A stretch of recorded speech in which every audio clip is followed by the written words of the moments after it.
మామా నమస్తే. ముందు ఒకసారి వీడియో బయట చూడండి. అప్పుడు అందరూ ఇండస్ట్రీ కలవడానికి వెళ్ళినప్పుడు సైకో గారిని గట్టిగా ఎవరు అడగలేదు అక్కడ.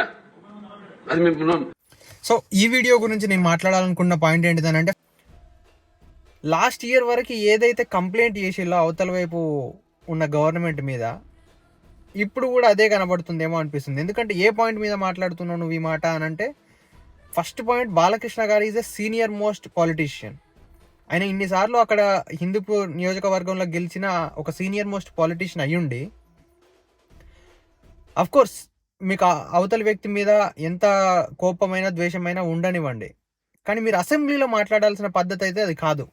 రెండు చేతుల్లో జేబుల్లో పెట్టుకొని, అట్లీస్ట్ మనం ప్రెస్ మీట్లో కూడా అంత యారగెన్స్ తోటి, అంత బ్యాడ్ యాటిట్యూడ్ తోటి అయితే మాట్లాడంగా నేను పాలిటీషియన్స్ని చూడలేదు.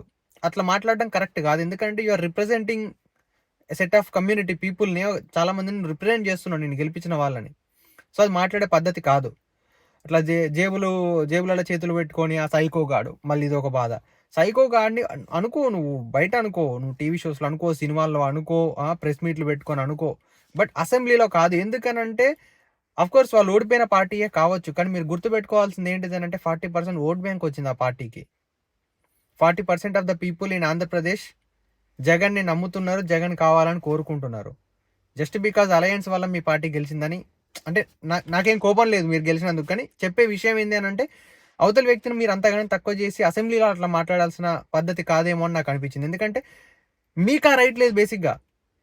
దాని మీదనే కంప్లైంట్ చేస్తూ చేస్తూ చేస్తూ వచ్చిళ్ళు. అంటే ఒకదాన్ని తప్పు తప్పు అన్నారు, మళ్ళీ మీరు అదే తప్పు ఎట్లా చేస్తారు? ఇకపోతే సెకండ్ పాయింట్ ఏంటిదంటే, చిరంజీవికి సంబంధించిన టాపిక్.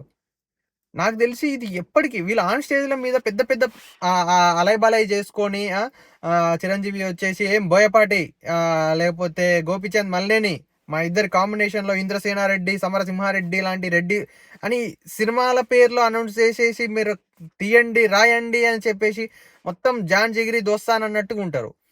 మరి ఏమైందో ఏమో మాట్లాడేటప్పుడు ఆ వీడియోలో చూస్తే కనుక మీరు ఎవడు గట్టిగా మాట్లాడలేదు. ఎవడు అనేది అసలుకి చిరంజీవి లాంటి ఒక సొసైటీలో ఒక రెస్పెక్టబుల్ ఇమేజ్ ఉంది. ఆ ఇమేజ్కి నువ్వు వాల్యూ ఇవ్వాలి కదా. ఫ్లోలో రావద్దు. ఫ్లోలో వచ్చిన మాటలు మాట్లాడడానికి నువ్వు నార్మల్ మనిషివి కాదు. బయట కిల్లి కోట్ల దగ్గరనో కూరగాయల మార్కెట్లనో మాట్లాడతలేవు. అసెంబ్లీ అది, అక్కడ మాట్లాడుతున్నావు. సో యూ షుడ్ బి ప్రతి మాటకి నువ్వు చాలా జాగ్రత్తగా ఆచి తూచి ఆలోచించి మాట్లాడాలి.